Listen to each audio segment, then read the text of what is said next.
Mesdemoiselles, Messieurs, bonjour.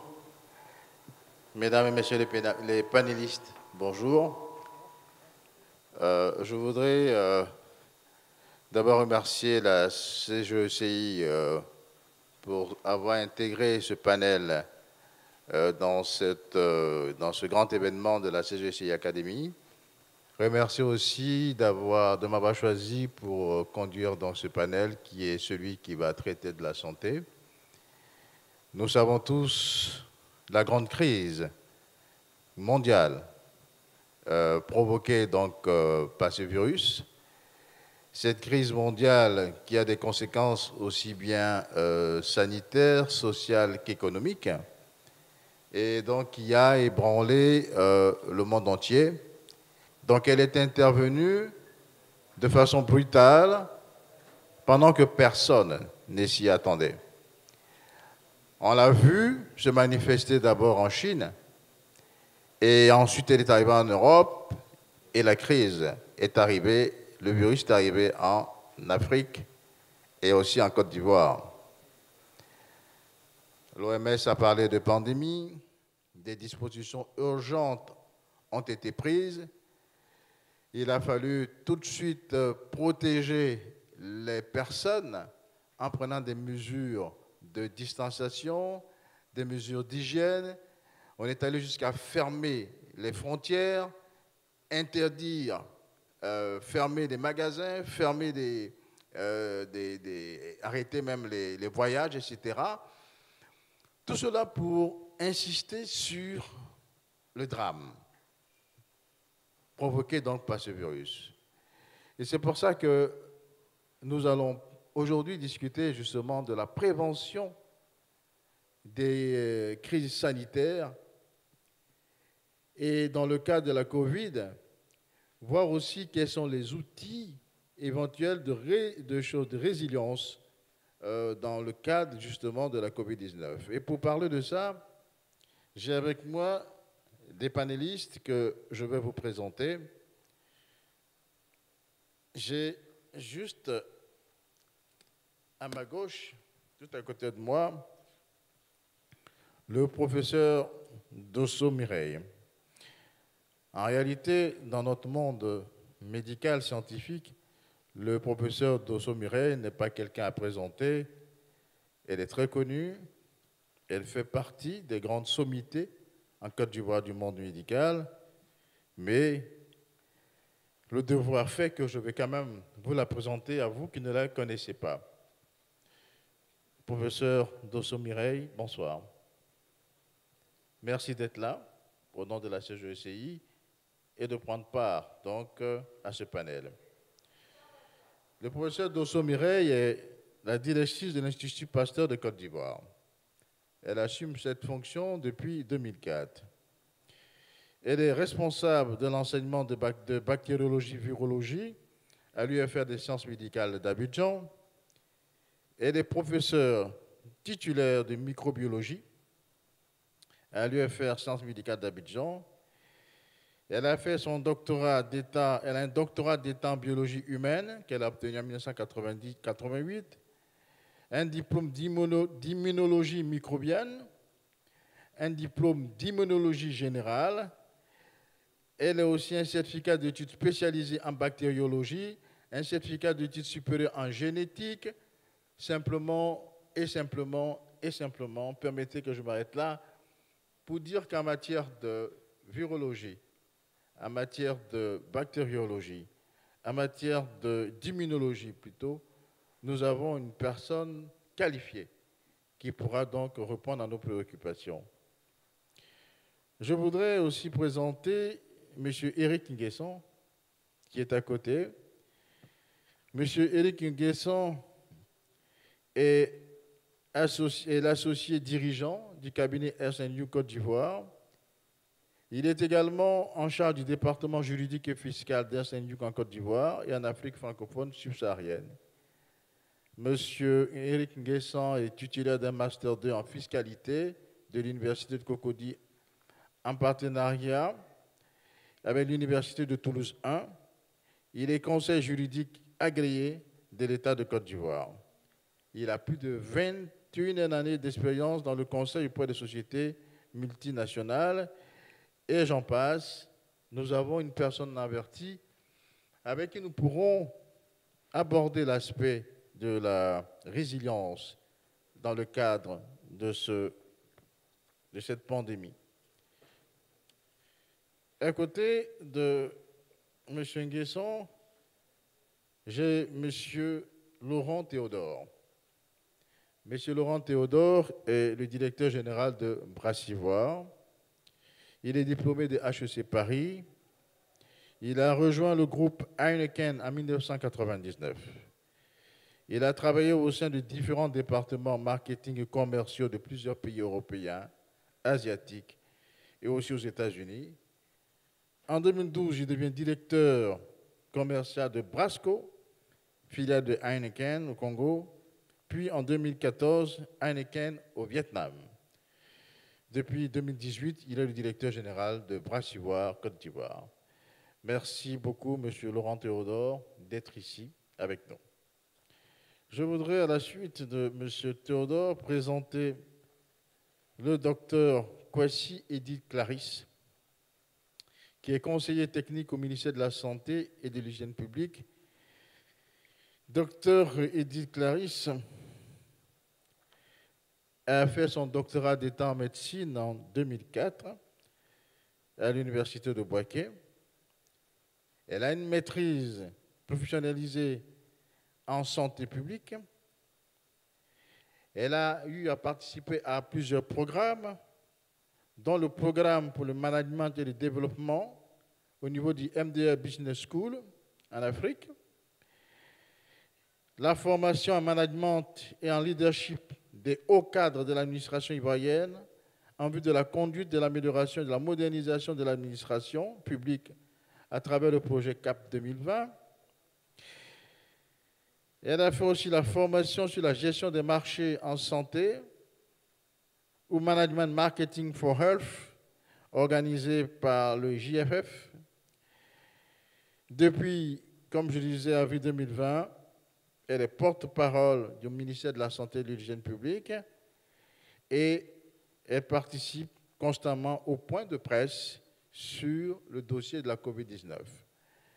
On pourrait dire beaucoup, mais je pense que là n'est pas l'objet. Merci, Dr Kwasi Edith, d'être avec nous aujourd'hui. Et enfin, je voudrais terminer par M.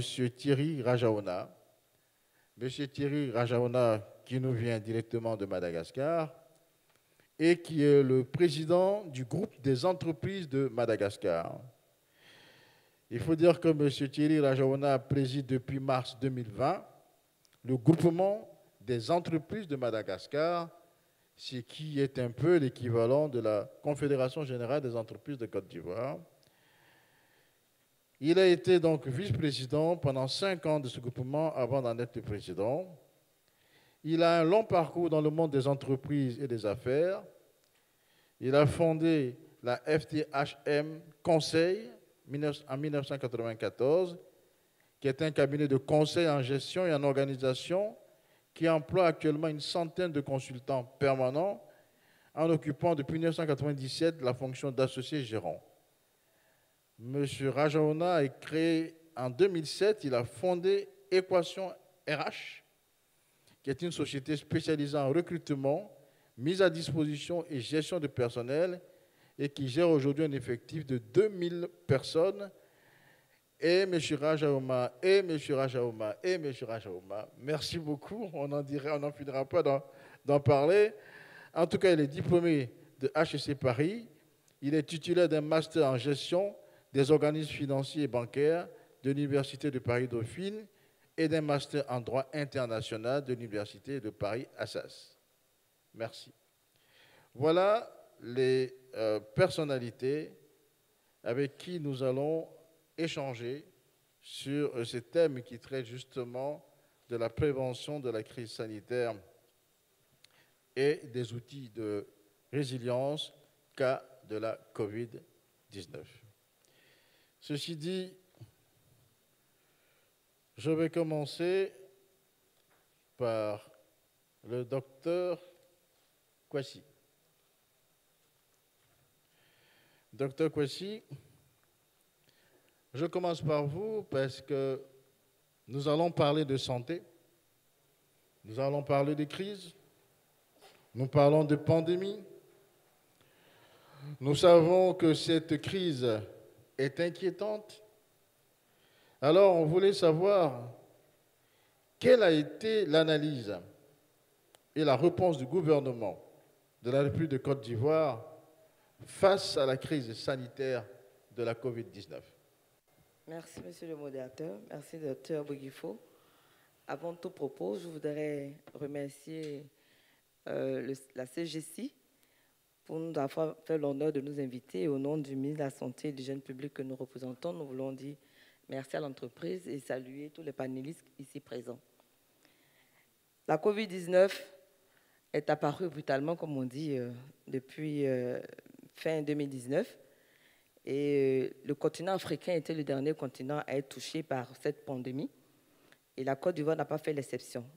Depuis le 11 mars 2020, la Côte d'Ivoire a identifié sur son sol son premier cas de Covid-19.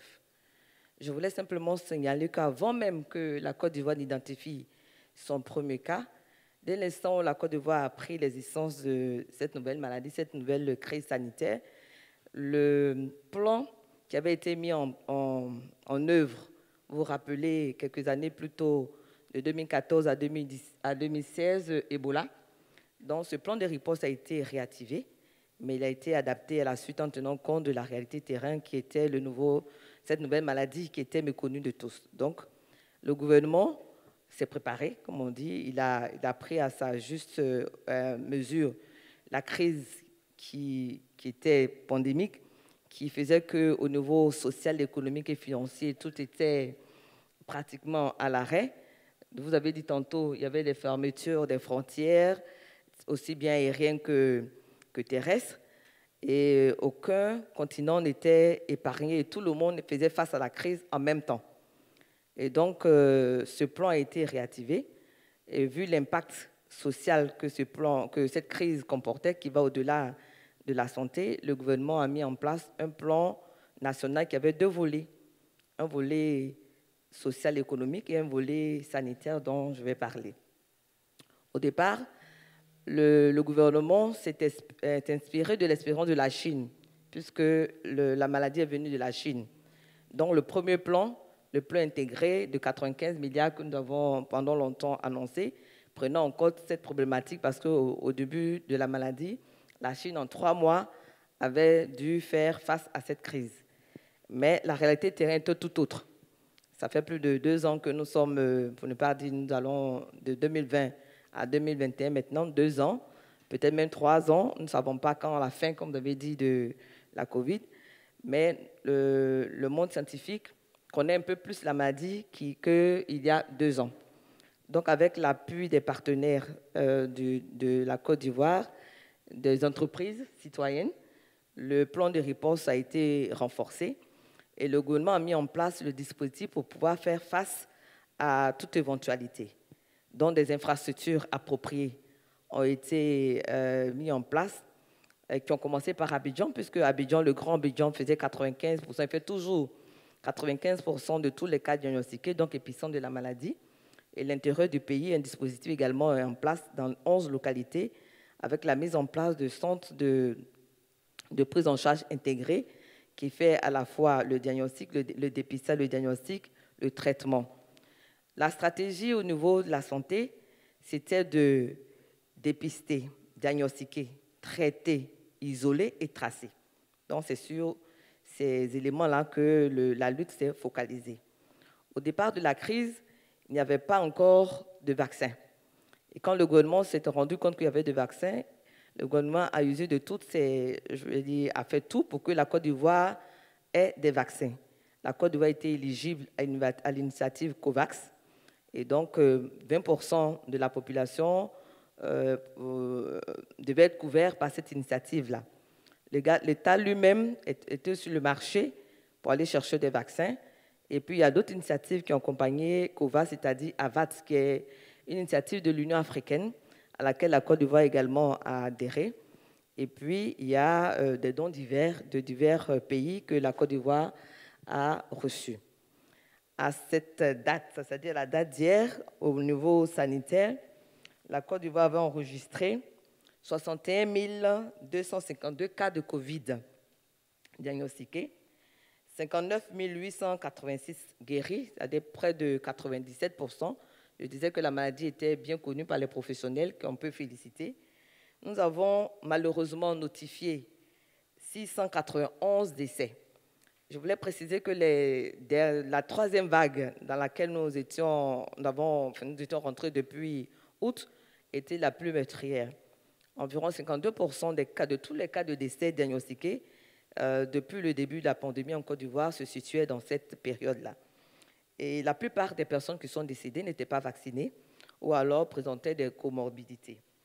Ensuite, les cas actifs, c'était ceux qui sont encore en train d'être traités. Nous en avons 675. Il y a quand même une baisse par rapport à quelques semaines plus tôt. Mais la particularité, comme je l'ai dit, c'est que les cas de décès, nous étions en dessous de 1% jusqu'à août. Et actuellement, nous sommes à 1,12%. Donc, vous voyez que la COVID-19 a fait des dégâts au niveau social. Pour que la maladie soit bien maîtrisée, le gouvernement a décidé de centraliser un peu au départ cette prise en charge. Raison pour laquelle, sous la coordination du ministère de la Santé et du Jeune Public, il y a des structures étatiques qui en assuraient la supervision ou la coordination en fonction de leur mandat. Professeur Dosso, ici présente, était la coordinatrice de tout ce qui est activité de laboratoire et de diagnostic. Le professeur Serge Roulier, des services des maladies infectieuses et tropicales du CHU de Trècheville, assurait la coordination de tout ce qui était prise en charge. Le volet prévention était sous le lead de l'INHP, l'Institut national de Côte d'Ivoire, qui est dirigé par le professeur Beignet Bivreau. Et l'aspect, je veux dire, gouvernance sanitaire était dirigé par le directeur général de la santé. Donc voilà un peu comment le gouvernement a essayé de canaliser un peu, parce qu'au départ, ça pouvait aller dans tous les sens. Il y a 4 cliniques qui ont été agréées pour faire la prise en charge officiellement. Au niveau du laboratoire, le professeur est là, il vous dira comment est-ce qu'on a décentralisé au départ. Il y avait que l'Institut Pasteur, mais l'Institut Pasteur s'est appuyé sur d'autres laboratoires pour que le rendu des résultats soit dans le délai.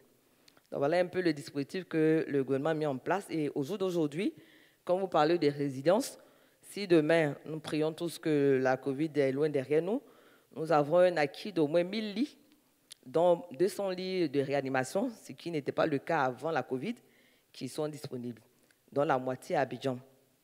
Donc voilà un peu ce que je veux dire de manière grossière, ce que le gouvernement a mis en place et qui part même jusqu'à la distribution de masques, des équipements de protection. Au départ, c'était gratuit. Et c'est toujours gratuit, mais je veux dire que c'était étendu à l'ensemble des populations. Et maintenant, c'est plus focalisé sur les personnels de santé qui sont les plus exposés. Et toute cette prise en charge de la COVID, y compris les personnes liées, les cas contacts, est gratuite dans le secteur public. Donc, une fois que vous êtes diagnostiqué COVID-19 positif, toute la prise en charge, sauf si vous êtes dans le secteur privé, comme je dis, dans les 4 cliniques agréées, est totalement gratuite, comme la vaccination est totalement gratuite pour toute personne qui habite la Côte d'Ivoire. À ce jour, nous avons dépassé les 3 millions de doses, c'est-à-dire au moins 3 millions de personnes en Côte d'Ivoire ont reçu au moins une dose de vaccin, dont plus de 500 000 complètement vaccinés à ce jour. Donc voilà un peu ce que je peux dire sur les données en matière de COVID-19 et tout l'effort que l'État supporte. 845 826 personnes ont été complètement vaccinées. Donc, c'est lourd. La communication, la sensibilisation, le coût opérationnel des vaccinations, la gratuité de la prise en charge complète et totale des personnes atteintes de COVID-19, c'est tout l'effort que le gouvernement a fait et continue de faire. Donc, j'espère que j'ai répondu un peu à votre... Effectivement. Merci. Merci beaucoup, Dr. Kwesi. Je voulais quand même savoir, la COVID, nous savons, c'est sur tout le territoire national. Vous avez dit que l'État a pris des dispositions sanitaires pour pouvoir faire face à tout ça. Pouvez-vous nous dire comment ça se passe en dehors d'Abidjan? Est-ce qu'on a la même comment dire ça, réactivité de la population en dehors d'Abidjan? Est-ce que les actions menées sont tout aussi efficaces? Est-ce que la réponse, ou bien les attentes hors d'Abidjan sont assez satisfaisantes? Qu'est-ce que vous pouvez nous dire dessus? Ok, merci. Je voudrais dire simplement qu'au départ, comme je vous ai dit, 95% jusqu'à maintenant de la maladie se trouvait à Abidjan. Donc le focus a été mis sur Abidjan, n'empêche qu'à l'échelle, puisque j'ai dit que nous sommes partis du dispositif de Ebola. Donc tous les 113 districts sanitaires du pays ont des équipes d'intervention rapide. Au départ, la prise en charge, une fois que la personne est diagnostiquée positive à la COVID, on les acheminait tous vers Abidjan. De plus en plus, la prise en charge se fait localement pour certains cas non compliqués. Et dans certaines, je dis, il y a 11 localités qui abritent des sites intégrés de prise en charge. Boaké a commencé, San Pedro, et puis au fur et à mesure, je crois que le gouvernement, en fonction de l'évolution de la maladie sur le terrain, des sites sont ouverts plus que d'autres. Actuellement, 95% des personnes se trouvent à Abidjan. Quand on a été à saturation, en août, on était à 90% de saturation des services de prise en charge. En septembre, autour de 60%, et maintenant, nous sommes autour de 25%. En août, nous avons dû ouvrir, le gouvernement a dû ouvrir, le site d'Aniaman pour donner plus d'opportunités aux personnes de se faire soigner. À côté de ce dispositif public, il y a le dispositif privé qui existe. Donc, à l'intérieur du pays, je peux affirmer que quelque chose est fait. Peut-être pas à la mesure d'Abidjan, puisque tout se concentrait à Abidjan. Donc, c'est à Abidjan qu'on a commencé. Mais les infrastructures qui sont à Abidjan ont la même qualité que ce qui a été développé à Abidjan. Donc, voilà un peu. Si demain, il y a quelque chose à l'intérieur du pays, il y a quelque chose à faire et les professionnels sont là pour prendre en charge correctement. Et pour les vaccins? Pour les vaccins également, nous avons commencé à Abidjan, mais comme si on reste à Abidjan, la population circule. Au départ, on avait isolé Abidjan. C'était justement pour protéger l'intérieur du pays, qui était un peu plus complexe qu'Abidjan en matière de réseau routier, de prise en charge, de facilité. Heureusement, on peut dire que nous avons plus ou moins réussi, puisque seuls 5% des cas se présentent à l'intérieur du pays. 95% sont à Abidjan. La vaccination également, quand nous avons commencé à Abidjan, nous avons étendu à tous les territoires, dans les 113 districts sanitaires. Jusqu'à l'intensification à Abidjan en août, puisque, comme je dis, Abidjan constituait 95% des cas de Covid-19 et certaines communes étaient assez problématiques. La moitié des personnes vaccinées provenaient de l'intérieur du pays. Et donc, l'intensification est partie, parce que si on s'y construit à Abidjan et qu'on agit sur l'intérieur du pays, les risques de transmission, de propagation de la maladie sont réduits. Il y a des foyers à l'intérieur du pays, dans certaines localités comme San Pedro, comme Boaké et comme maintenant Yamoussoukro, peut-être pas autant que les autres, mais il y a des inquiétudes qu'on a, parce que Yamoussoukro est une ville scolaire, Yamoussoukro est une ville carrefour. Donc, la même stratégie d'intensification à Abidjan se fera à l'intérieur de ces localités de l'intérieur du pays où le cas de Covid-19 est allé en augmentation. Mais tout le pays fait la vaccination, tout le pays est pris en charge comme Abidjan. Mais comme je suis en train de dire, nous avons 95% à Abidjan et 5% à l'intérieur du pays. Donc, on tient compte de toute la réalité terrain pour adapter la stratégie à chaque instant. Au départ, le gouvernement avait prévu 45 cycles de dépistage à l'intérieur du pays, y compris les 13 d'Abidjan. Donc, on a adapté parce que, comme je vous ai dit, la plupart des cas se trouvent à Abidjan et le gouvernement a fait en sorte que Abidjan soit isolé, même si on a levé comme les restrictions, mais mettre le focus, l'accentuation et la stratégie sur Abidjan pour qu'on puisse protéger l'intérieur du pays. Sinon, à l'intérieur du pays, le dispositif existe. Je peux vous rassurer. Merci beaucoup, Dr. Kwesi. Nous voyons qu'il y a quand même eu 3 millions de personnes vaccinées. Je pense que c'est déjà important. Nous allons rester dans le domaine de la santé. Je me retourne vers le professeur Dosso pour savoir, nous savons tous quand même le rôle important que joue dans l'Institut Pasteur face à cette pandémie qu'est la Covid-19. On voudrait savoir quelle est la contribution de l'Institut Pasteur justement dans la lutte contre cette pandémie. Merci beaucoup, Dr Boguifo.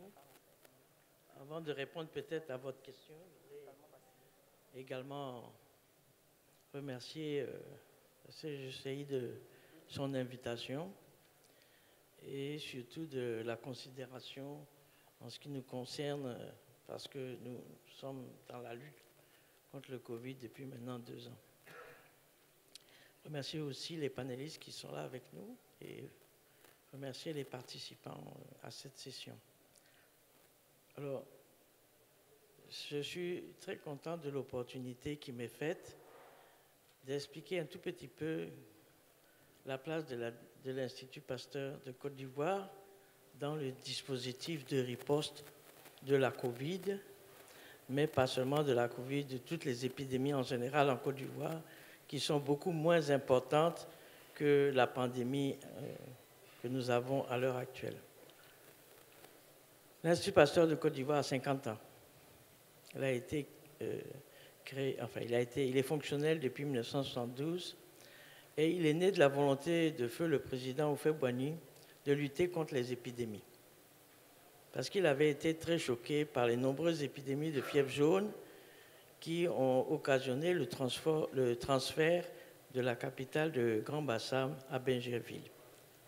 Donc la mission de l'Institut Pasteur, en fait, c'est d'anticiper les épidémies, de surveiller ce qui se passe et d'intervenir en matière de diagnostic lorsqu'il y a des épidémies. Effectivement, comme a dit le docteur Kwasi, c'est le 11 mars qu'on a eu le premier cas confirmé. Mais les gens se sont posé beaucoup de questions. Ah, mais comment se fait-il? C'est une nouvelle maladie et la Côte d'Ivoire est capable de faire le diagnostic. Alors, c'est ce que je disais tout à l'heure, la mission de l'Institut Pasteur, c'est d'être prêt avant les épidémies. Être prêt avant les épidémies, c'est-à-dire mettre tout en œuvre pour avoir des compétences spécialisées, bien sûr, des équipements spécialisés et des méthodologies spécialisées. Alors, quand vous avez une nouvelle maladie émergente, comme c'était le cas début 2020, il faut savoir qu'il n'y a pas de réactifs disponibles dans le commerce. Donc, c'est parce que nous appartenons scientifiquement et technologiquement au grand réseau des instituts Pasteur, qui comprend une trentaine d'instituts de par le monde, que par ces relations-là, nous avons pu obtenir les premiers réactifs. Les premiers réactifs sont venus de Hong Kong et sont venus aussi de l'Allemagne. C'est des collègues qui les ont fabriqués et qui les ont mis à notre disposition. C'est que quand l'épidémie dure un peu, si je puis dire ça, que le secteur privé ou public fabrique donc des réactifs, n'est-ce pas, pour faire le diagnostic. Mais au début, si vous n'appartenez pas à un réseau international, vous ne pouvez pas disposer des réactifs. Et donc, je voudrais remercier tous ceux qui ont aidé la Côte d'Ivoire au début à avoir justement ces premiers réactifs gratuitement pour nous permettre de faire les diagnostics. Parce que lorsqu'il y a une nouvelle maladie, la première chose qu'il faut avoir, c'est la certitude que la maladie est bien là et que les personnes sont bien malades. Alors, en Côte d'Ivoire, il y a un dispositif de surveillance épidémiologique. Ce dispositif, il est basé sur l'Institut national d'hygiène publique, dirigé par le professeur Beignet, et sur l'Institut Pasteur de Côte d'Ivoire. C'est-à-dire que s'il y a des cas qui émergent, quelle que soit la région géographique du pays, les échantillons sont prélevés et sont acheminés à l'Institut Pasteur, qui a la charge, bien sûr, de dire le nom de l'agent de façon à ce que l'Institut national d'hygiène publique et le reste du dispositif au niveau du ministère de la Santé fassent la riposte. Parce que sans diagnostic précis, c'est difficile d'adapter la riposte. Et comme le disait le docteur Kwasi, la réponse des autorités, du président de la République et des autorités a été très rapide. très très rapide. Dès que le cas a été confirmé, vraiment, nous avons élaboré un plan national de riposte, bien sûr, avec les différents volets. Et surtout, il y a eu une organisation de coordination liée à un arrêté du Premier ministre qui fixait les responsabilités de tout un chacun, ce qu'elle a effectivement énuméré. Donc nous avions en charge la partie dit laboratoire, c'est-à-dire de dire si la personne est malade ou pas. Donc tout au début, c'est l'Institut Pasteur qui avait la capacité de le faire et nous avons pu étendre le réseau des laboratoires à l'intérieur du pays, notamment au niveau de la ville de Bouaké, au CHU de Bouaké, et puis dans 6 autres centres hospitaliers régionaux, Korogo, Mans, Odiéné, San Pedro, Abengourou et Daloa. Alors, comment est-ce qu'on a pu très rapidement mettre à disposition le diagnostic à l'intérieur du pays? C'est parce que ça fait plus de 10 ans, nous sommes en train de nous organiser parce qu'on sait qu'on aura des épidémies importantes. Ce que l'on ne savait pas, c'est la taille de l'épidémie que l'on a à l'heure actuelle. Mais on savait qu'un jour ou l'autre, on aurait quelque chose de grave. Donc, on a mis en place une organisation grâce aux appuis financiers du gouvernement, mais aussi grâce aux différents partenaires au développement. Donc, on a maillé le pays, on a 11 laboratoires qui sont formés justement pour faire face à ces premiers diagnostics qui permettent de faire les premiers ripostes. Et on s'est appuyé, en fait, sur ces dispositifs-là. C'est grâce aux dispositifs de laboratoire que les partenaires ont installés qu'on n'a pas eu à faire d'investissement en termes de machines au début parce qu'on les avait. C'était seulement un problème de réactifs. Maintenant, ce qu'on ne dit pas, c'est que les frontières ont été fermées pendant, je crois, 3 mois. Pas d'avion, pas de possibilité d'acheter des réactifs. Donc, même si vous aviez les fonds, même si vous aviez les ressources humaines, même si vous aviez les équipements, il fallait avoir les réactifs et les consommables, comme on appelle. Il faut remercier la Chine et Jacques Ma, qui a donc affrété des avions plusieurs fois pour venir nous donner, pas seulement la Côte d'Ivoire, mais tous les pays africains, des réactifs pour faire face, des consommables pour faire face. Et donc la population n'a pas vu, n'est-ce pas, en tout cas en ce qui concerne la Côte d'Ivoire, je ne connais pas pour les pays limitrophes, mais nous on n'a pas eu de rupture dans le diagnostic. Donc je voudrais vraiment remercier tous ceux qui se sont investis, qui ont fait en sorte que l'on puisse faire des diagnostics tous les jours depuis le 11 mars. Nous sommes à plus de 1 500 000 tests en Côte d'Ivoire, ce qui représente plusieurs milliards. C'est colossal comme investissement. Mais il y a eu une solidarité massive, aussi bien des gouvernements, du président de la République en tête, mais également de tous les ministères impliqués. Les remercier donc le secteur public, mais remercier aussi le secteur privé, et notamment le patronat, parce qu'on a eu des appuis massifs, aussi bien financiers que matériels, etc. Donc, sans ces appuis massifs-là, on n'aurait pas pu faire face au diagnostic qui permet de dire non, vous n'êtes pas malade, vous êtes malade, etc., etc. Vous avez une forme mineure, on ne vous hospitalise pas, vous avez une forme sévère, vous êtes hospitalisé. Donc, il y a une espèce de confort qui a été donné à la population en général et justement, la population est devenue exigeante. Lorsque vous avez une épidémie, c'est seulement les cas qui sont positifs qui sont importants parce que vous devez les prendre en charge. Mais dans cette pandémie, il y a une particularité, tout le monde veut son résultat. Tout le monde veut son résultat personnalisé. Donc ça fait un surcroît de travail pour les laboratoires. Il y a non seulement la réponse qu'il faut donner pour que la prise en charge soit faite pour les patients qui sont positifs, mais toute personne qui a fait son test veut savoir s'il est négatif et veut avoir une attestation, un résultat personnalisé. Donc, c'est ce que cette pandémie nous a appris comme différence par rapport aux autres épidémies.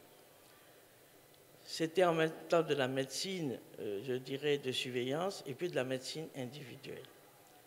Donc, sans l'appui, je répète encore, de tous ces partenaires qui sont intervenus, on n'aurait pas pu tenir et faire cette quantité de tests, parce que c'est plus d'1 million de tests que je dis, ce sont des RT-PCR dont vous connaissez tous maintenant.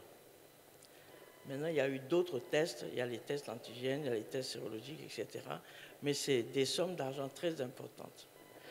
Alors, ce que je voudrais terminer en disant, ce qui a fait que nous avons pu faire face au diagnostic, c'est parce que ça faisait des années, je dirais qu'on se mettait en scène, on se disait qu'il y en aurait forcément une. Et on n'a pas fini l'épidémie de SARS-CoV-2 qu'on se demande quels sont les gaps que nous avons eus et que nous devons corriger parce qu'il y aura une prochaine épidémie. Et on ne sait pas d'où cette épidémie viendra, mais c'est sûr qu'elle viendra. Or, actuellement, les épidémies viennent d'où? Elles viennent du règne animal, ce qu'on dit les zoonoses, elles viennent de l'environnement, les changements climatiques, etc., etc. Donc, c'est parce qu'on avait anticipé, en fait, que très rapidement, donc, on a pu faire face au diagnostic de la maladie. Et je tiens vraiment à remercier tous ceux qui nous ont aidés. Merci beaucoup, professeur Dosso. Toutes nos félicitations justement à l'Institut Pasteur qui a réagi de façon efficace face justement à cette pandémie.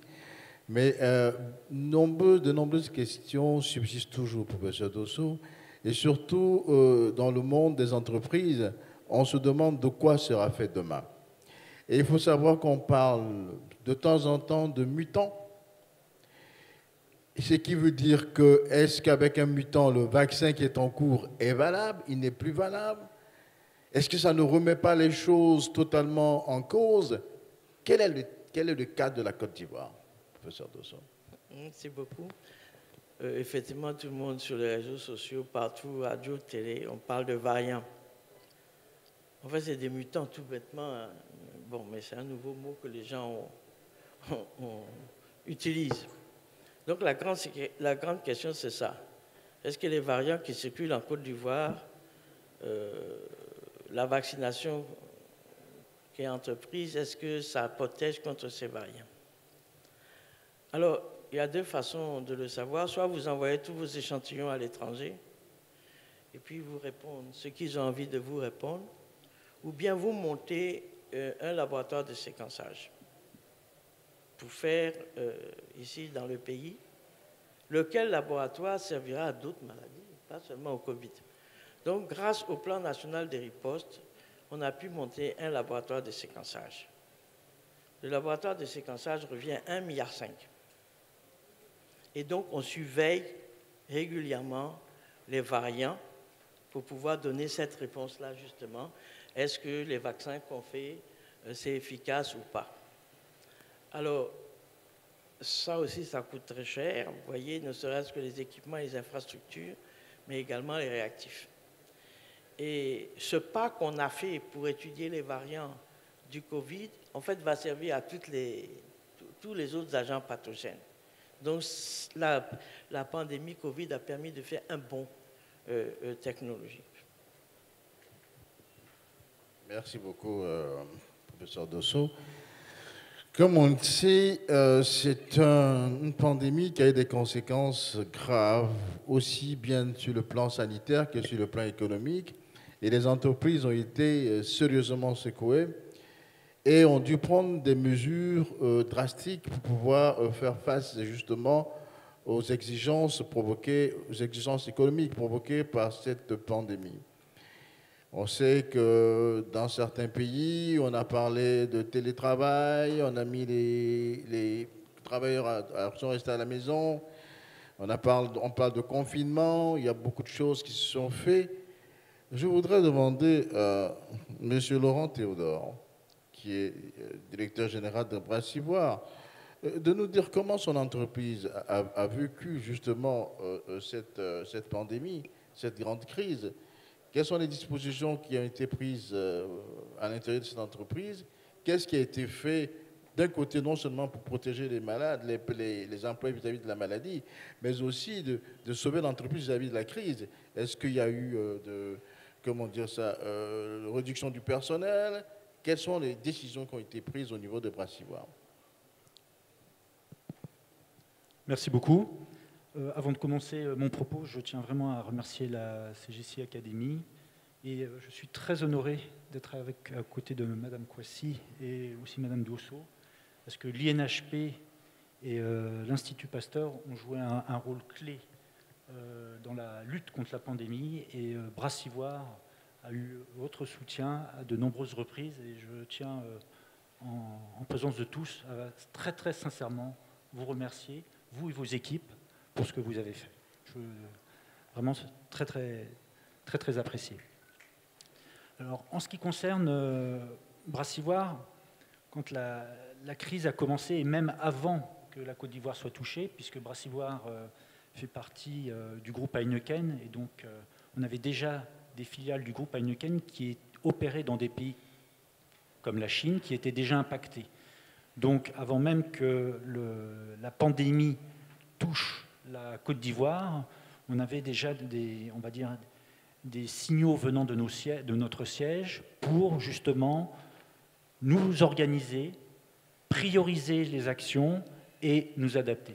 Vraiment, il y a eu un gros effort fait en termes d'organisation, priorisation et adaptation. Première chose, en termes d'organisation, parce que quand vous faites face à une crise, il est très important d'agir de manière coordonnée, d'essayer de le mieux possible contrôler les émotions de tout individu qui fait face à l'inconnu. Et dès que ça touche la santé, forcément, c'est source de très grandes inquiétudes, voire de peur. Donc, dès le départ, on a mis en place un comité de crise qui se réunissait tous les 2 jours avec tous les membres du comité de direction, plus les personnes clés de l'entreprise, afin de faire face à la crise à tous les niveaux.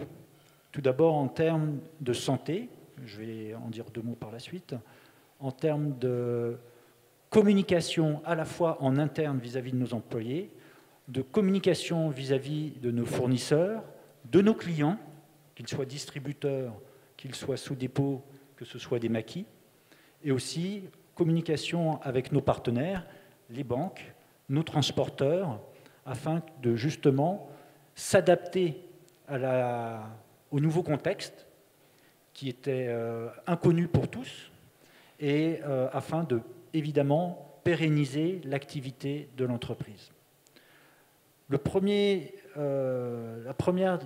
des priorités a été la santé. Je dirais la santé et aussi la sécurité du personnel brassivoire et je dirais de tous les sous-traitants qui travaillaient avec Brassivoire. On a mis très rapidement en place un contrôle de la température à l'entrée de la brasserie et de notre siège. Dès le mois d'avril, on a rendu le port du masque obligatoire. Alors aujourd'hui, vous allez me dire, tout le monde porte le masque. Mais en avril 2020, on a été une des premières entreprises, et même au sein du groupe Heineken, à rendre le port du masque obligatoire. On a intensifié le nettoyage des bureaux de la brasserie. Et en particulier les surfaces planes, les poignées, les salles de réunion.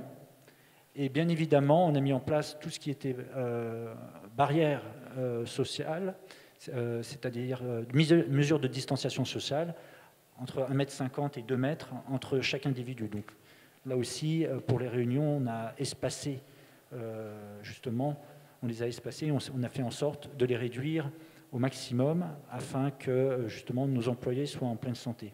On a bien évidemment développé l'usage des outils digitaux, notamment tout ce qui était visioconférence, afin du mieux possible éviter les contacts au sein d'un même bureau ou d'une même salle de réunion. Et puis, maintenant que les vaccins sont disponibles, on a aussi très fortement encouragé nos employés à se faire vacciner. On a même organisé des sessions de vaccination avec l'INHP au sein de Brassivoire, où nos employés pouvaient s'enregistrer à l'avance pour venir se faire vacciner. Non seulement nos employés, mais aussi leurs familles.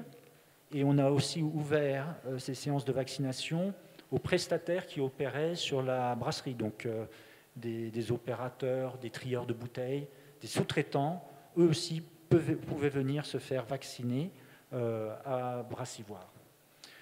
Toute communication sur le Covid, on l'a toujours fait non seulement à destination de nos employés, mais aussi à destination de leurs familles.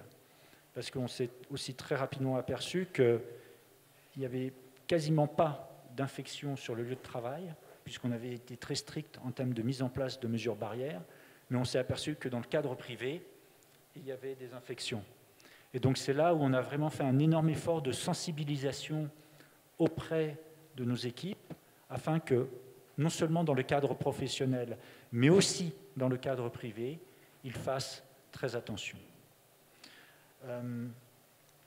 Ce qu'on a aussi fait, c'est donner du gel hydroalcoolique, des lingettes, à nos employés et à leurs familles. Parce que c'est une chose de communiquer, c'est aussi une autre chose de leur donner justement les moyens de se protéger du mieux possible. Donc là, j'ai insisté sur la vaccination, mais avant que la vaccination soit possible, on a fait de très gros efforts pour justement que nos employés puissent du mieux possible avoir tous les renforcements possibles sur le respect des mesures barrières. Donc ça, c'était l'axe, le tout premier, et qui reste prioritaire, la santé. Et même s'il y a eu des pics d'infection, et comme vous l'avez dit très justement, le mois d'août, on a eu de nouveau un nouveau pic, beaucoup plus mortel, chaque fois, on communique toutes les semaines sur justement l'impératif de se faire vacciner. Ça, c'est un point très important. À chaque fois qu'il y a des réunions d'équipe, visioconférences ou en présentiel, on insiste sur la vaccination, afin que justement minimiser les risques de cas graves au sein de Brassivoire. Pour l'instant, je dirais, je touche du bois, nous n'avons pas eu de cas graves et nous n'avons pas eu de décès liés au Covid au sein de l'entreprise. Donc, ce qui montre que la communication, les actions concrètes ont porté les fruits, mais c'est un travail continu et la vigilance doit toujours être là. Donc ça a été sur le volet santé. Le deuxième point, c'était bien évidemment comment pérenniser l'activité de l'entreprise. Nous vendons de la bière, des boissons alcoolisées, donc forcément nos premiers clients, ce sont les maquis. Et de la mi-mars à la mi-mai, tous les maquis ont été fermés pour éviter la propagation de la pandémie. Donc forcément, on a eu une baisse significative de notre chiffre d'affaires. Et là, l'équipe commerciale, mais bien au-delà de l'équipe commerciale, on s'est dit, bon, les gens continuent quand même de consommer de la bière, à domicile. Pas dans les maquis, évidemment, puisqu'ils sont fermés, mais continuent de consommer de la bière. Certains allaient dans des sous-dépôts, acheter un casier, puis rentraient chez eux pour consommer. Donc, on s'est dit, il faut que dans ces nouvelles habitudes de consommation, on puisse satisfaire nos clients afin de continuer de vendre de la bière. Et donc, c'est là où on a mis en place une plateforme téléphonique pour que toute personne, consommateur qui souhaite acheter de la bière, puisse nous appeler et nous, on allait organiser la livraison à domicile. C'est là où, pour la marque Ivoire, on a lancé des packs qui maintenant sont disponibles en supermarché, mais qui à l'époque étaient même disponibles si vous veniez à la brasserie les acheter, des packs de 6. On a renforcé aussi pour la marque Heineken et pour la marque Desperados des bouteilles en format 25 centilitres. Alors, donc pas dans des casiers, mais dans des formats, comme on dit, perdus, qui peuvent être directement achetés à l'époque en supermarché, mais aussi en sous-dépôt. Donc, il y a eu tout un effort de fait pour que, justement, notre offre commerciale s'adapte à ce contexte de pandémie. La pérennisation de l'activité de l'économique, de la brasserie, ce n'était pas uniquement l'adaptation de l'offre commerciale, c'était aussi voir comment, en termes de trésorerie, on pouvait faire face à cette baisse d'activité très, très significative. Donc là aussi, nos banques partenaires ont fait un effort pour augmenter les lignes de crédit à disposition de Brassivoire. Et c'est là où vous voyez aussi, comme on dit, hein, c'est dans la difficulté qu'on voit je dirais ses amis, et là on va dire ses partenaires, mais ça a été extrêmement, je dirais, enrichissant de voir toutes ces entreprises qui travaillent, tout l'écosystème de Brassivoire, nos partenaires, nos distributeurs, nos fournisseurs, qui tous étaient impactés, puisque Brassivoire était impacté, faire un effort pour s'adapter eux aussi au contexte. Et c'était vraiment main dans la main. On n'était plus dans une relation, je dirais, client-fournisseur, on était vraiment dans une relation partenariat. Et aussi, il y avait très souvent, notamment avec nos distributeurs principaux, un échange hebdomadaire sur que se passe-t-il au niveau du contexte réglementaire. Y a-t-il des changements? Y a-t-il des impératifs nouveaux en termes de réglementation? Parce qu'eux n'avaient pas forcément l'information. Et donc nous, on travaillait main dans la main avec eux pour leur dire, voilà ce que l'on sait, voilà les décisions qui sont prises, voilà comment il faut qu'on s'adapte pour continuer de travailler ensemble. Et malgré les difficultés, nous n'avons jamais fermé la brasserie. La brasserie a toujours continué de produire de la bière Ivoire, de la bière Heineken, de la bière Desperados. Et nous avons même continué dans les investissements que nous avions prévus. C'est-à-dire qu'avant la pandémie, nous avions prévu de lancer notre boisson énergétique Rhino. Et malgré la pandémie, nous avons continué de travailler, de construire, d'installer les équipements nécessaires à la fabrication de cette boisson non alcoolisée, énergétique. Et dès que les maquis ont réouvert au mois de juin, nous étions même prêts. Donc ça a été, on a cru en l'avenir, on a toujours cru en l'avenir, on a continué les investissements malgré les difficultés à court terme, parce que fondamentalement, nous croyons justement dans l'essor de la Côte d'Ivoire et la capacité de la Côte d'Ivoire à faire face à ce genre de pandémie. Pas parce qu'il y avait déjà eu un Covid dans le passé, mais parce que la Côte d'Ivoire avait montré sa capacité d'adaptation dans le passé. Vous l'avez cité par rapport à Ebola, que justement la Côte d'Ivoire a cette force, a ce dynamisme pour savoir faire face aux crises et rebondir encore plus fort. Et c'est pour ça que, malgré un contexte extrêmement compliqué, nous avons continué d'investir dans la brasserie, nous avons continué de produire à la brasserie, et puis quand les maquis ont réouvert, eh ben, nous avons pu continuer sur notre dynamique qui avait commencé depuis l'arrivée de Brassivoire, de continuer de révolutionner, je dirais, le marché de la bière et des boissons non alcoolisées en Côte d'Ivoire. Ce que je voulais aussi dire, c'est que même quand la crise était dure, on a fait des actions ciblées auprès des maquis, parce que eux, ils ne pouvaient pas continuer l'activité, ils fermaient. Or, il était très important qu'on puisse les soutenir du mieux qu'on peut, en fonction, bien évidemment, de nos capacités financières, mais qu'on soit là. On soit là pour les aider. Donc, tout ce qu'on a fait en termes de communication, de sensibilisation sur le Covid, on l'a fait aussi avec les associations de maquis. On leur a fait des dons de nourriture, de boissons, de gel hydroalcoolique. On a aussi ouvert les portes de la brasserie s'ils voulaient nous voir, afin de justement les soutenir dans ces moments difficiles. C'est vraiment un point sur lequel je tiens à insister, du moins pour le cas de Brassivoire, c'est que malgré la difficulté, on ne s'est pas recroquevillé sur nous-mêmes, on est allé voir nos clients, on est allé voir nos consommateurs pour leur dire oui, la priorité c'est la santé, et ça on va vous aider, on va faire le plus possible s'adapter au contexte économique, et dès que ça repartira, on sera avec vous. Et effectivement, quand les maquis ont réouvert, on a aussi fait des offres, on va dire, spéciales pour eux. Parce que beaucoup avaient perdu beaucoup d'argent, certains devaient même continuer de payer des loyers aux propriétaires des murs dans lesquels qu'ils occupaient. Et c'est pour ça que dès le départ, quand ça a réouvert, on leur dit on vous fait quelques casiers gratuits pour vous aider à recommencer dans votre activité. Et donc, c'est toutes ces mesures, donc une fois de plus, organisation, priorisation, adaptation à une nouvelle donne, qui ont permis à Brassivoire, pendant cette période difficile, de la surmonter, et maintenant d'être, je dirais, encore plus fort après la pandémie qu'on l'a été avant la pandémie. Voilà. Merci beaucoup, M. Laurent Théodore. Félicitations pour le travail énorme et que vous avez pu abattre à Brassivoire pendant cette crise. Mais je voulais vous demander rapidement, est-ce qu'il y a eu des cas positifs chez Brassivoire et qu'est-ce qui s'est passé? Alors, on a eu des cas positifs, tout à fait.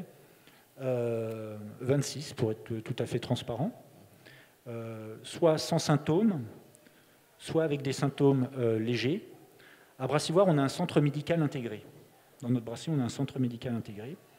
Et donc, dès que quelqu'un présentait des symptômes, on lui faisait faire un test. Évidemment, la personne, on lui demandait de rester chez elle. Tous les cas contacts ou les cas suspects au sein de la brasserie étaient identifiés. Et on leur faisait faire aussi des tests pour vérifier s'ils étaient positifs ou pas. Et comme je vous l'ai dit, à chaque fois qu'on a fait des tests, des cas suspects ou des cas contacts, les tests sont toujours revenus négatifs. En ce qui concerne les cas positifs que l'on a eus, ils ont toujours été suivis de manière très scrupuleuse par l'INHP. Quand il y avait des symptômes un peu plus, on va dire, légers, on n'a jamais eu de personne qui a été hospitalisée. Mais tout de suite, ils ont été suivis dès le départ par l'équipe médicale de Brassivoire en collaboration justement avec les équipes de l'INHP. Merci beaucoup. En tout cas, je vais m'adresser maintenant à M. Nguessan. Je veux dire, par rapport à Brassivoire, M. Laurent Théodore nous a bien dit qu'avant même que la crise ne commence, ils étaient déjà prêts. Puisqu'il y avait une expérience en Chine, il y a Heineken qui est présent en Chine, et cela leur a permis déjà de pouvoir prendre des dispositions dès que les cas se sont présentés en Côte d'Ivoire. On voit toute la dynamique qui a été mise en place par Brassivoire pour répondre à cette pandémie, à la Covid-19. Monsieur Nguessan, là nous sommes en Afrique. Nous avons ce virus qui arrive et sur le plan économique qui a sérieusement ébranlé donc les entreprises. Nous avons eu des agences de voyage qui ont été fermées, des hôtels qui ont été fermés. Comme nous disait M. Brassivoire, M. Théodore, au moins ils ont eu à accompagner quelques maquis. Mais sinon, il y a beaucoup qui ont fermé. Dans le secteur des entreprises, une crise comme ça qui arrive, on a vu déjà les dispositions qui ont été prises au niveau de la santé. Comment vous faites l'analyse au niveau des entreprises? Et à votre avis, quelles devraient être les dispositions à prendre pour non seulement pouvoir faire face à la situation, s'adapter, mais surtout apprendre pour demain? Parce que nous ne savons pas vers où nous allons demain avec cette maladie et qui fait peur. Merci, Président. Et tout d'abord, je salue l'assistance qui a bien voulu prendre le temps de nous écouter, ainsi que mes copanélistes, et surtout la CGECI qui a bien voulu associer notre cabinet EY à cet événement. Et par ailleurs, nous sommes partenaires de la CGECI. Mais c'est donc un plaisir pour moi de parler de ce thème-là avec vous. Effectivement, concernant, alors on parle de résilience, et là on va rester dans le secteur des entreprises, puisque c'est de ça qu'il s'agit, sachant que, on va dire, les chocs que subissent les entreprises peuvent être multiples. Mais ici, on va aussi circonscrire au secteur de la santé, et c'est pour ça que nous avons eu ces contributions de Dr Kouassi et de professeur Dosso qui ont été très édifiantes. Alors, votre question m'emmène à développer deux points principaux rapidement, à savoir la situation, on va dire, en Afrique, je dirais d'Afrique de l'Ouest, qui est beaucoup plus proche de la Côte d'Ivoire et en Côte d'Ivoire elle-même, sans rentrer dans tous les détails macro, mais aussi la feuille de route du manager, parce que c'est de ça qu'il s'agit. comment vous prémunissez votre entreprise des risques liés aux incertitudes des temps que nous traversons. Sur la situation des entreprises africaines en relation avec la crise du coronavirus, tout a été dit. Je ne vais pas revenir sur tous ces détails-là, mais il faut savoir que, et je m'excuse si les propos peuvent choquer certains, mais on a tous été touchés de près ou de loin par cette pandémie, y compris moi qui vous parle. Donc, dire que sur le plan sanitaire, l'Afrique a été relativement épargnée par cette pandémie n'est pas heurté qui que ce soit. Quand on regarde les taux de létalité et les taux de cas qu'on a dans les autres pays ou les autres régions du monde, je pense que tout le monde conviendra avec moi que sur le plan sanitaire, beaucoup d'États ont très tôt réagi, dont la Côte d'Ivoire, on vient d'en parler, ce qui a permis de circonscrire et de garder des taux de létalité, à part des pays comme l'Afrique du Sud, la Tunisie et l'Algérie, de rester avec des taux de létalité généralement autour de 1%. Quand j'ai dit ça, il n'en demeure pas moins que sur le plan économique, ça a été, comme partout ailleurs, la catastrophe. Liée à plusieurs facteurs, la dépendance des États africains à certains pays qui sont des gros contributeurs mondiaux en termes d'échanges internationaux. Je prends l'exemple de la Chine. Aujourd'hui, la dette extérieure de l'Afrique est très majoritairement détenue par la Chine et les échanges internationaux se répartissent entre des États comme la Chine, l'Union européenne, pour ne citer que ces deux grands ensembles économiques. Et lorsque, comme le professeur Dosso le disait, il y a arrêt total des transports maritimes aériens, vous pouvez imaginer ce que ça fait dans les deux sens, parce que la plupart de nos États sont des exportateurs de matières premières en plus. Donc, quand il y a un arrêt de ce type, c'est la catastrophe. C'est ce qui s'est passé. Les défis qu'ont connus les entreprises africaines sont de divers types. Il y a eu donc des opportunités réduites de rencontrer de nouveaux partenaires d'affaires. Ça, c'est partout dans le monde. Il y a eu des différés d'investissement ou des arrêts d'investissement tout court. Et je félicite donc Laurent pour le fait qu'à Brassivoire, vous ayez continué, malgré la crise, à investir, ce qui était très rare et qui continue d'être très rare dans le contexte actuel. Une baisse de chiffre d'affaires. Je pense que toutes les entreprises ne pourront pas me contredire. Ça a été véritablement le point commun pendant cette pandémie, une baisse drastique de chiffre d'affaires, parfois allant à 50-75%. Et on peut dire que c'est presque la cessation d'activité. Il y a aussi une baisse de 25% globalement des emplois, et ça c'est valable sur l'ensemble de l'Afrique de l'Ouest. Et donc, les entreprises sur le plan économique ont été durement touchées. Ça, c'est la réalité. La même réalité s'est vue en Côte d'Ivoire, mais il y a une particularité sur la Côte d'Ivoire qui est liée au fait qu'il y a eu cette riposte de l'État très rapide et aussi le fait que l'État de Côte d'Ivoire a très vite mis en place, avec l'aide des partenaires internationaux, des fonds qu'on appelait des fonds Covid, dont les deux plus célèbres sont celui pour les PME et celui pour les grandes entreprises, à hauteur de 700 milliards, tous ces 4 ou 5 fonds. Donc vous voyez que c'est quand même quelque chose qui a permis de minimiser l'impact économique de la crise. Donc ça, il faut le relever. Je pense que sans ça, ça aurait été une situation beaucoup plus grave. Donc la situation est celle-là, Président, c'est que aujourd'hui, on note que dans l'ensemble de l'Afrique de l'Ouest, l'ensemble économique que représente l'UEMOA a gardé autour de 5-6% de taux de PIB de croissance, ce qui est exceptionnel quand on regarde les autres ensembles mondiaux, parce que malgré la perte de 2-3 points entre 2018 et 2020, pardon, 2019 et 2020, il y a eu un retour plus ou moins à la croissance constatée, ce qui montre quand même le dynamisme économique de l'UEMOA. Alors, aujourd'hui, pour vous donner un exemple, les taux de croissance de PIB dans les pays matures, c'est autour de 0,5-1 point, pas plus que ça. Donc, il y a quand même, on peut dire, économiquement, un effet, on va dire, amortisseur qui a été lié au fait que la plupart des États ont pris très vite des mesures de soutien qui étaient d'ordre fiscal, juridique, et aussi, pour certains, ont doté des fonds. Sur le périmètre économique, c'est ce que je peux dire. Alors après, il n'en demeure pas moins que le contexte il est mondial, personne n'est épargné, et surtout comme vous l'avez dit, on ne sait pas encore si nous sommes au bout du tunnel, on l'espère, mais on ne le sait pas.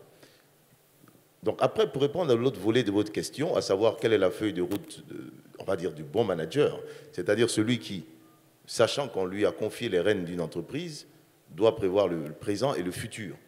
C'est surtout ça. Donc la résilience qui s'entend le fait de résister au choc et de penser au jour d'après pour pouvoir assurer la pérennité de l'entreprise, pour moi, consiste, et je pense que c'est un lieu commun de le dire, consiste à prendre des mesures anticipatrices qui sont de 3 ordres. D'ordre organisationnel ou structurel, d'ordre collectif et d'ordre individuel. Organisationnel, c'est-à-dire qu'il faut mettre des structures en place qui peuvent être activées très rapidement au cas où les chocs interviennent. Je parle des plans de continuité d'activité. Je pense que ce que vous avez dit, Laurent, c'est ça. Chez nous, à EY, on l'a fait aussi. Il continue d'être en place. Alors, il ne s'agit pas de mettre un plan de continuité en place. Il faut des points relais et des points chronologiques avec des mécanismes d'activation très rapides, en espérant qu'il n'y ait pas d'autres pandémies de sitôt. Professeur, vous avez dit qu'il faut toujours en prévoir, mais on espère que ça ne viendra pas de sitôt. Donc, le plan de continuité d'activité avec des organes clés, je ne vais pas le répéter. Ensuite, de manière collective, il faut s'assurer que tout ça soit huilé dans un ensemble digeste et qui puisse faire l'objet de rappels et de communication, sachant que les enjeux pour une entreprise ne sont pas que des enjeux financiers, il y a aussi des enjeux réputationnels, il y a des enjeux juridiques, fiscaux, il y a des enjeux tout simplement liés aux people, c'est-à-dire que j'entends par là les salariés. Après tout, vous reconnaîtrez avec moi que ce sont les salariés qui permettent la vie et la survie d'une entreprise ou de toute collectivité. Donc, au plan collectif, il faut s'assurer de ça. Enfin, au plan individuel, on sait très bien que ceux qui encaissent les premiers, les chocs liés à des crises ou à des pandémies de ce type, c'est l'humain, c'est l'être humain, l'état psychologique. Comment on supporte. Alors, les plans de continuité d'activité, ça a été le cas chez nous, par exemple. À travers certains organes, on organise la prise en charge psychologique du personnel pour s'assurer que celui-ci reste en bon état psychologique pour pouvoir assurer les tâches quotidiennes. Sinon, qu'est-ce qui se passe? C'est la baisse drastique d'activité. Et même si vous avez un chiffre d'affaires constant, s'il y a une baisse d'activité par ailleurs au niveau des humains, c'est aussi la catastrophe. Donc voilà un peu les 3 aspects qui sont des aspects que j'appellerais facteurs endogènes dans l'entreprise de résilience, et les facteurs exogènes, c'est le cadre législatif ou financier, on va dire, législatif, que peut mettre un État pour inciter ou pour impulser une dynamique on va dire, au paysage économique ou on va dire, au monde des affaires. Donc, l'État doit veiller à ce qu'il y ait une flexibilité dans l'application des mesures juridiques applicables aux entreprises, doit veiller à ce que le cadre fiscal soit léger et en faveur des PME. Ça a été le cas, vous avez vu les réformes au niveau de la Côte d'Ivoire depuis 2-3 ans, des réformes visant la particularité des PME, même si les discussions sont en cours, et surtout, enfin, la question lancinante du financement.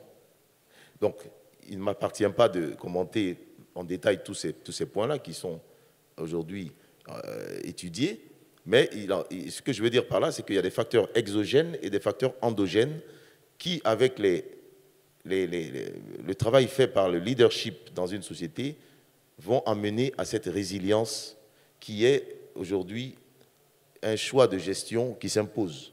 On ne peut pas diriger une entreprise sans penser à sa résilience. Sinon, je j'aurais failli dire que c'est une faute de gestion. Donc voilà ce que je peux dire à ce stade-là. Je pourrais peut-être donner d'autres détails plus tard. Oui, c'est très intéressant, M. Nguessan, ce que vous dites. Malheureusement, on est un peu tenu par le temps, parce que nous savons qu'il y a beaucoup d'entreprises qui ont dû fermer hein, qui ont dû fermer leurs portes, qui ont dû mettre la clé sur le paillasson, comme on dit. Et surtout dans le secteur des PME, cela s'est fait vraiment ressentir. Monsieur, je reviens toujours à monsieur Laurent Théodore tout à l'heure, quand il parlait, il a dit heureusement on a des amis en parlant des banques. Malheureusement, au niveau des PME, nous savons que le gros souci des PME au niveau de l'accessibilité donc, au financement, c'est justement ces relations avec les banques où les banques ne font pas confiance à ces PME et financent difficilement. Et alors, dans de quel cas où on sait que le financement est un peu le nerf de la guerre et que dans une crise, j'ai besoin de fonds, alors qu'est-ce que vous en pensez? Parce que là, il y a un problème. Oui, merci. Mais ce que j'ai failli dire, c'est que vous avez raison d'utiliser le mot confiance. Même si on dit qu'aujourd'hui, le secteur financier ivoirien devrait faire plus d'efforts en lien avec nos autorités pour pouvoir appuyer le secteur que constituent les PME, j'ai dit tout à l'heure, c'est la troisième clé du puzzle, le financement. Alors, je vous donne une statistique. Il y a un institut qui s'appelle DRI, c'est-à-dire Disease Report Recovery Institute, qui dit que la statistique est claire. 43% des entreprises, après un choc, ferment. Pour celles qui subsistent, il n'y en a que 29% qui vont demeurer, ou alors, il y a 29% de celles qui demeurent qui ferment dans les 2 années après le choc. C'est vous dire. Bon, donc, alors, derrière, il y a la question du financement. Parce que même si vous survivez, il y a un effet qui va être un peu retardé, qui va vous impacter. Alors, pour répondre à votre question, ce que je peux dire, et mon associé Alain qui était là, qui connaît bien ces questions-là, nous avons été associés à certains projets, notamment pour structurer des fonds et tout. Ben, je ne vais pas entrer dans plus de détails. Ce que je veux dire, c'est qu'il me semble qu'il y a 2 éléments qui peuvent rassurer un banquier lorsqu'on parle d'une PME, sous réserve qu'il y ait quand même une certaine historique à la vie de cette PME. Parce que c'est quand même le premier élément. Il me semble difficile, après 6 mois de création de votre start-up, de venir demander un financement et que vous ayez des chances de l'obtenir. C'est un peu compliqué. Et ce n'est pas seulement en Afrique. Alors, première chose pour moi, c'est les capacités, le renforcement des capacités. Il faut s'assurer qu'à l'intérieur de la PME, il y ait donc des compétences formées et qui puissent prendre en main la gestion de l'entreprise pour assurer une certaine pérennité, un certain sérieux dans le fonctionnement. C'est ce qui donne de la clarté, ce qui donne de la lisibilité aux banquiers qui, à mon avis, ont intérêt à faire des intérêts. Ils ont intérêt, excusez-moi le jeu de la répétition, mais ils ont intérêt à faire fructifier l'argent des autres, parce que tel est le métier des banquiers. Alors, donc, s'il y a le renforcement des capacités, si on veille à ça, la deuxième chose me paraît être, on va dire, dans quel segment vous êtes. Est-ce que c'est viable, tout ça? Parce que le banquier, après tout, regarde si vous avez des chances de rembourser le prêt qu'il vous a octroyé. Donc je dirais, mais ça, je pense que si on met en place une start-up, c'est parce qu'on pense que le business case qui a été fait montre qu'il y a des chances que l'entreprise survive. Alors je dirais renforcement des capacités, aussi se faire accompagner par des professionnels. Il faut accepter ça. Alors, nous, on est des cabinets, je ne suis pas en train de prêcher forcément pour ma paroisse, mais vous prenez n'importe quel cabinet que vous voulez, mais acceptez le suivi des professionnels, surtout sur le plan financier. Ça rassure les banques. Ça rassure les banques et ça donne plus de chances de recevoir des fonds pour le développement de votre entreprise. Et ça doit être intégré dans les coûts de fonctionnement, je pense. Donc, je préfère m'arrêter là parce que la question est très large. En fait, on pourrait étendre cette discussion parce que c'est un peu là, je disais, le nerf de la guerre, mais il faut avancer et nous sommes tenus par le temps. Donc je vais m'adresser à M. Rajwana et lui dire que nous, on voulait quand même savoir, M. Rajwana, quelle est l'expérience justement de votre pays, de Madagascar, dans cette crise-là, aussi bien sur le plan sanitaire que sur le plan économique. Quelle est l'expérience de Madagascar? Très bien. Merci beaucoup, monsieur le modérateur.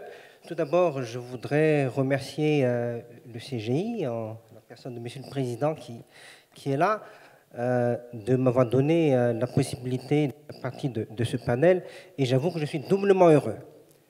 Doublement heureux pourquoi? Parce que depuis ce matin, je suis heureux d'entendre l'expérience ivoirienne, les projets ivoiriens. Cet après-midi, j'entends la stratégie ivoirienne de lutte contre la pandémie. Et je suis heureux aussi parce que, voilà, j'ai aujourd'hui l'opportunité de parler de l'expérience malgache, qui n'est pas facile. Vous le verrez à travers mon exposé. Mais ce qui est important surtout, c'est d'en tirer les leçons. Quelles leçons en tirer, à la fois de notre propre expérience, mais aussi de ce que vous avez vécu. Alors, je vais faire un petit exposé en 3 temps, si vous voulez bien. Le premier point, c'est présenter l'état des lieux sur la situation sanitaire et économique à Madagascar suite à la pandémie.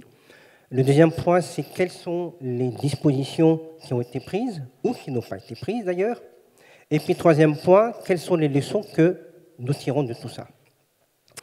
Alors, sur le plan impact sanitaire et économique de la pandémie, j'ai entendu les statistiques ivoiriennes tout à l'heure. À Madagascar, il y a eu en tout 43 000 cas pour une population de 28 millions d'habitants, donc moins que la Côte d'Ivoire. Mais malheureusement, nous avons connu 1000 décès, ce qui en fait un taux de létalité de 2% et qui est très élevé puisqu'il est le double de la Côte d'Ivoire. Nous avons connu 2 vagues de la pandémie. Le début, c'était en mai-juin 2020. Et puis la deuxième, à partir du moment où nous avons commencé à réouvrir les frontières, pensant que la pandémie était derrière. Et puis en fait, le variant, c'est ça, Dr Dosso, variant Delta, en a profité pour rentrer au pays. Et donc, il y a une deuxième vague. Et nous avons dû à nouveau refermer les frontières. À côté de tout ça, vous n'êtes pas sans savoir que notre gouvernement a, au tout début, refusé d'adhérer à l'initiative COVAX, basant plutôt sa stratégie sur la promotion d'une phytothérapie à base d'artémisia, promue par l'IMRA, dont je suis moi-même d'ailleurs administrateur. Ce qui a, d'une certaine manière, je le dis très sincèrement, aggravé un petit peu la situation de la pandémie à Madagascar. À côté de ça, il y a eu des tas de couvre-feu qui ont duré pendant des mois, les barrages sanitaires intérieurs et extérieurs, puisque notre pays ne vient de réouvrir ses frontières que depuis le 23 octobre dernier, après pratiquement 1 an et demi de fermeture. Donc tout ça, vous imaginez bien que ce n'est pas sans impacter l'économie de notre pays. Alors, un chiffre. Le taux de décroissance de l'économie malgache en 2020 a été de 7%, un des plus élevés en Afrique. Et en 2021, nous allons connaître une très légère croissance de 1,8%. Ce qui veut dire que par rapport à une croissance de la population de 3,2%, en 2 ans, notre PIB aura baissé de 13%, ce qui est catastrophique. Plusieurs secteurs ont été touchés. Le tourisme, bien sûr, qui fait 7% de notre PIB. Les mines, nous sommes grands exportateurs de nickel et de cobalt. Nous produisons 6% de nickel au monde, mais l'usine a été fermée pendant 1 an. Pourquoi? Parce qu'à un moment donné, vous avez ces entreprises minières, c'est une filiale de Sumitomo et Korea Resources en Corée du Sud, et ils ont beaucoup de rotation d'expatriés. Et effectivement, il fut un temps où ces expatriés qui tournaient ont fait venir le virus dans l'entreprise et il y a eu un cluster dans l'entreprise. Et le président a dit « Ah, le vrai cluster, c'est vous ». Et ils ont été pratiquement sommés, si je peux m'exprimer ainsi, de fermer l'usine tout de suite. Et l'usine a fermé pendant 1 an. Il n'a réouvert qu'1 an après. Alors, ceci dit, il faut quand même dire que le prix du nickel était à son plus bas au moment de la pandémie, en 2020. Et Dieu merci, en 2021, les cours ont augmenté de 60%. Donc l'usine réouvre dans un contexte de flambée des prix, ce qui est plutôt une bonne nouvelle et qui a contribué à une croissance de 1,8%. On a connu aussi les problèmes d'approvisionnement de supply chain, puisque la Chine a été aussi fermée et a eu du mal à fournir les entreprises. Et sinon, sur le plan social, il y a eu perte de 10 à 15% des emplois. Il y a eu beaucoup de chômage technique, dont beaucoup ont été prolongés au-delà du délai légal de 6 mois, mais avec l'accord de l'État. Et on a connu donc une forte baisse du pouvoir d'achat qui a fait qu'en 2020, le taux de pauvreté du pays, donc la population qui vit avec moins de $2 par jour, a atteint 80% de la population, ce qui est le record malheureusement au monde. Alors, quelles sont les solutions qui ont été adoptées?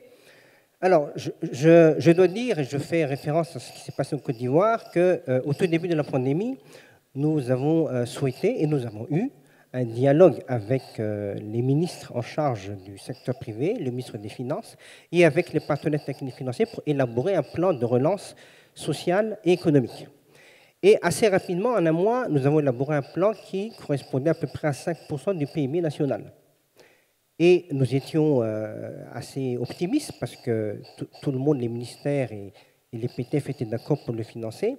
Mais malheureusement, pour des raisons qui nous ont été un petit peu obscures, le gouvernement a opté pour un autre plan que ce qui avait été concocté.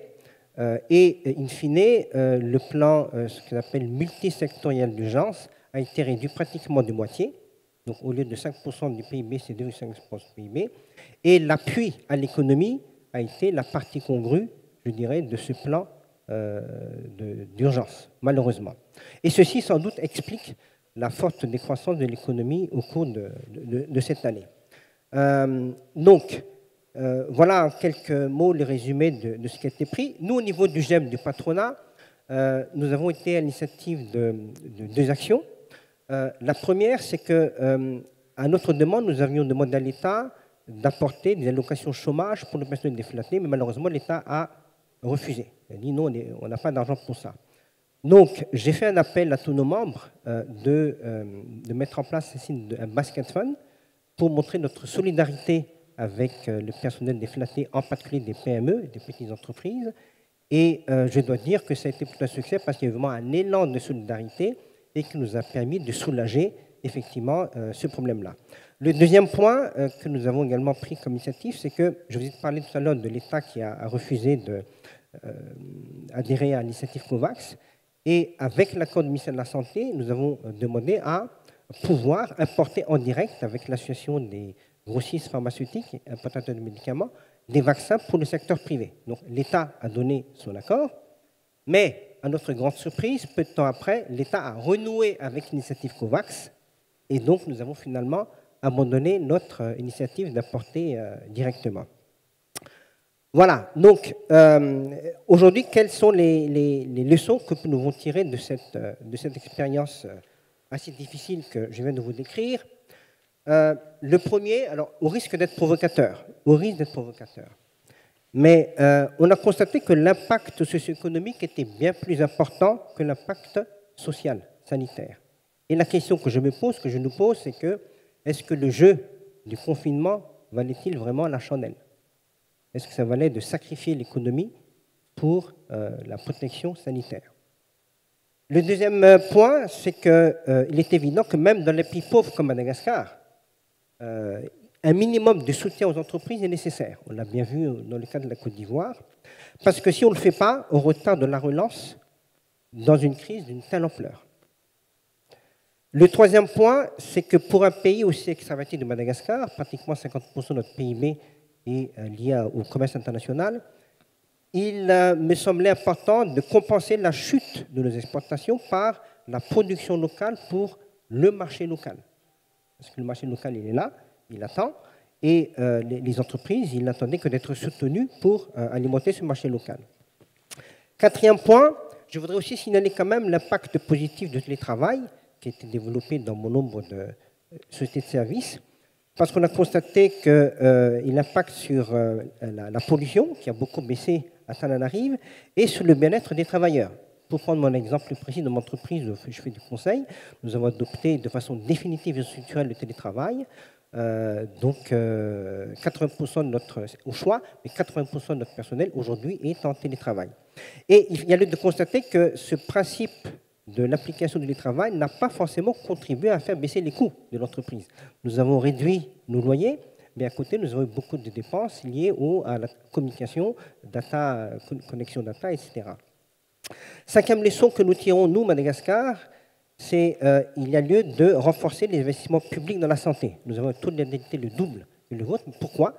Parce que nous n'avons pas assez anticipé la crise, donc nous n'avons pas assez de lits de réanimation, nous n'avons pas assez d'oxygène, etc. Donc d'où le taux de natalité élevé.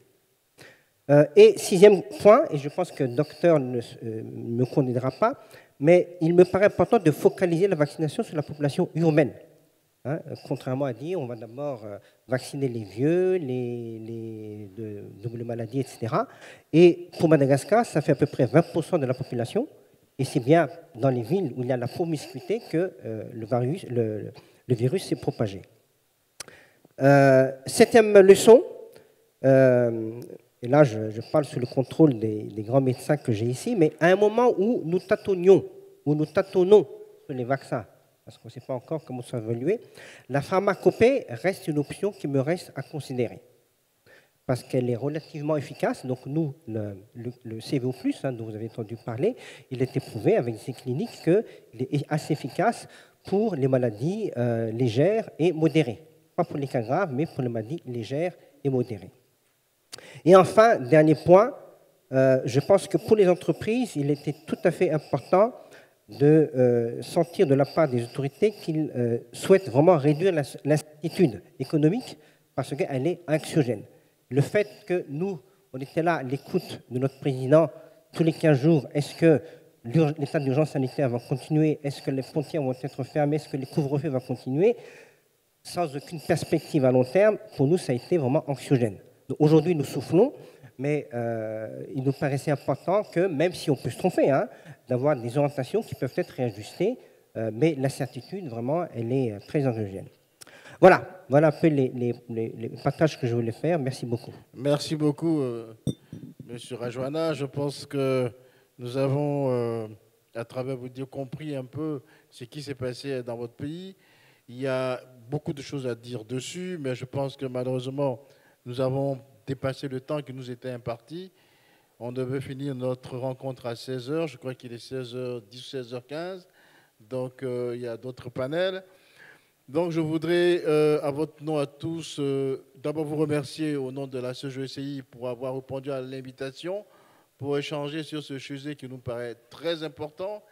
Nous sommes dans le monde des affaires, le monde des entreprises, et nous savons combien cette maladie a fait des dégâts.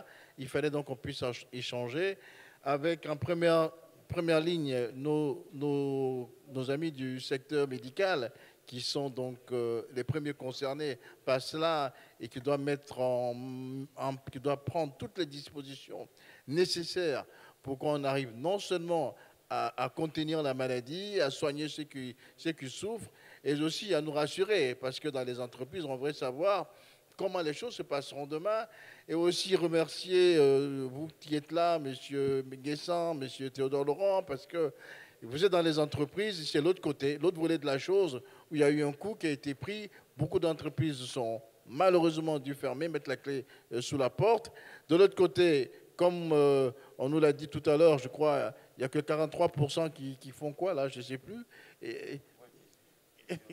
qui survivent après. Et puis après, même si les 43%, on se retrouve après 23%, c'est dire un peu comment tout cela est grave. Donc, je voudrais vous remercier de votre présence, remercier de votre apport et remercier donc à nouveau la CGECI et bon retour chez vous. Je vous remercie, Monsieur Rojana. On vous souhaite un bon retour à Madagascar dès que vous le pourrez. Mais pour nous, la lutte continue. Merci.